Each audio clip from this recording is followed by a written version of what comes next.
بسم اللہ الرحمن الرحیم۔ ابو ہریرہ رضی اللہ عنہ نے بیان کیا کہ رسول اللہ صلی اللہ علیہ وسلم نے 10 صحابہ کی ایک جماعت کفار کی جاسوسی کے لیے بھیجی۔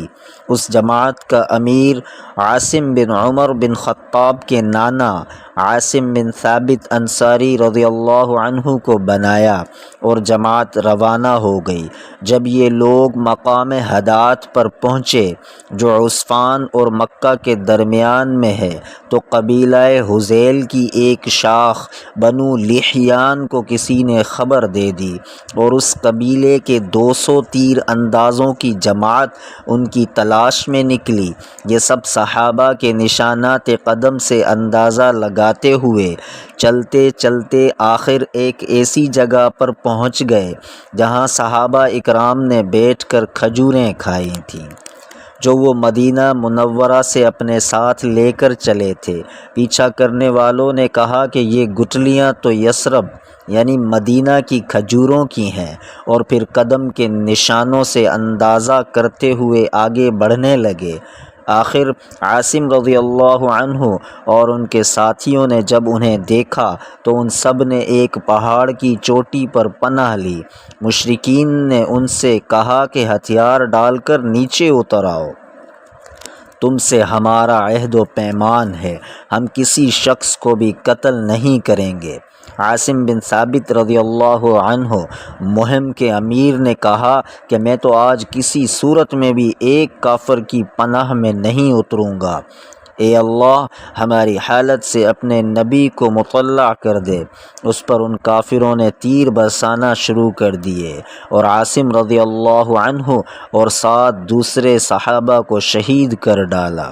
باقی 3 صحابی ان کے عہد و پیمان پر اتر آئے۔ یہ خبیب انصاری رضی اللہ عنہ، ابن دثنہ رضی اللہ عنہ اور ایک تیسرے صحابی عبداللہ بن طارق بلوی رضی اللہ عنہ تھے۔ جب یہ صحابی ان کے قابو میں آ گئے تو انہوں نے اپنی کمانوں کے تانت اتار کر ان کو ان سے باندھ لیا۔ عبداللہ بن طارق رضی اللہ عنہ نے کہا کہ اللہ کی قسم یہ تمہاری پہلی غداری ہے، میں تمہارے ساتھ ہرگز نہ جاؤں گا بلکہ میں تو انہی کا اسوہ اختیار کروں گا۔ ان کی مراد شہداء سے تھی، مگر مشرکین انہیں کھینچنے لگے اور زبردستی اپنے ساتھ لے جانا چاہا۔ جب وہ کسی طرح نہ گئے تو ان کو بھی شہید کر دیا۔ اب یہ خبیب اور ابن دثنہ رضی اللہ عنہما کو ساتھ لے کر چلے اور ان کو مکہ میں لے جا کر بیچ دیا۔ یہ جنگ بدر کے بعد کا واقعہ ہے۔ خبیب رضی اللہ عنہ کو حارث بن عامر بن نوفل بن عبد مناف کے لڑکوں نے خرید لیا۔ خبیب رضی اللہ عنہ نے ہی بدر کی لڑائی میں حارث بن عامر کو قتل کیا تھا۔ آپ ان کے یہاں کچھ دنوں تک قیدی بن کر رہے۔ زہری نے بیان کیا کہ مجھے عبید اللہ بن عیاض نے خبر دی اور انہیں حارث کی بیٹی زینب رضی اللہ عنہا نے خبر دی کہ جب ان کو قتل کرنے کے لیے لوگ آئے تو زینب سے انہوں نے موئے زیر ناف مونڈنے کے لیے استرا مانگا۔ انہوں نے استرا دے دیا۔ زینب نے بیان کیا پھر انہوں نے میرے ایک بچے کو اپنے پاس بلا لیا۔ جب وہ ان کے پاس گیا تو میں غافل تھی۔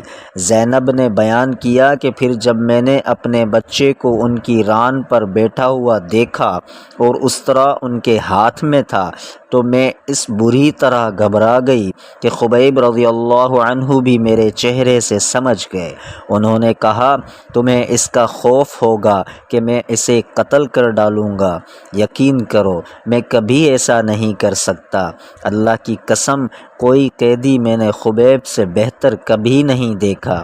اللہ کی قسم میں نے ایک دن دیکھا کہ انگور کا خوشہ ان کے ہاتھ میں ہے اور وہ اس میں سے کھا رہے ہیں، حالانکہ وہ لوہے کی زنجیروں میں جکڑے ہوئے تھے اور مکہ میں پھلوں کا موسم بھی نہیں تھا۔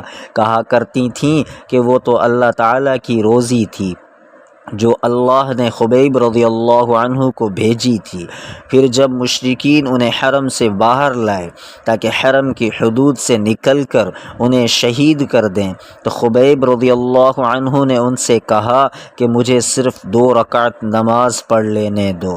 انہوں نے ان کو اجازت دے دی۔ پھر خبیب رضی اللہ عنہ نے 2 رکعت نماز پڑھی اور فرمایا، اگر تم یہ خیال نہ کرنے لگتے کہ میں قتل سے گھبرا رہا ہوں تو میں ان 2 رکعتوں کو اور لمبا کرتا۔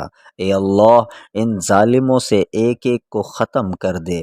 پھر یہ اشعار پڑھے، جبکہ میں مسلمان ہونے کی حالت میں قتل کیا جا رہا ہوں تو مجھے کسی قسم کی بھی پرواہ نہیں ہے، خواہ اللہ کی راستے میں مجھے کسی پہلو پر بھی بچھاڑا جائے، یہ صرف اللہ تعالیٰ کی رضا حاصل کرنے کے لیے ہے، اور اگر وہ چاہے تو اس جسم کے ٹکڑوں میں بھی برکت دے سکتا ہے جس کی بوٹی بوٹی کر دی گئی ہو۔ آخر حارث کے بیٹے عقبہ نے ان کو شہید کر دیا۔ خبیب رضی اللہ عنہ سے ہی ہر اس مسلمان کے لیے جسے قید کر کے قتل کیا جائے، قتل سے پہلے 2 رکعتیں مشروع ہوئی ہیں۔ ادھر حادثہ کے شروع ہی میں عاصم بن ثابت رضی اللہ عنہ مہم کے امیر کی دعا اللہ تعالی نے قبول کر لی تھی کہ اے اللہ، ہماری حالت کی خبر اپنے نبی کو دے دے، اور نبی کریم صلی اللہ علیہ وسلم نے اپنے صحابہ کو وہ سب حالات بتا دیے تھے جن سے یہ مہم دوچار ہوئی تھی۔ کفار قریش کے کچھ لوگوں کو جب معلوم ہوا کہ عاصم شہید کر دیے گئے تو انہوں نے ان کی لاش کے لیے اپنے آدمی بھیجے تاکہ ان کے جسم کا کوئی ایسا حصہ کاٹ لائیں جس سے ان کی شناخت ہو سکتی ہو۔ عاصم رضی اللہ عنہ نے بدر کی جنگ میں کفار قریش کے ایک سردار عقبہ بن ابی معیط کو قتل کیا تھا، لیکن اللہ تعالی نے بھیڑوں کا ایک چھتا عاصم کی نعش پر قائم کر دیا۔ انہوں نے قریش کے آدمیوں سے عاصم کی لاش کو بچا لیا اور وہ ان کے بدن کا کوئی ٹکڑا نہ کاٹ سکے۔ جزاکم اللہ۔ کتاب جہاد کے بیان سے، صحیح البخاری، حدیث نمبر 3045۔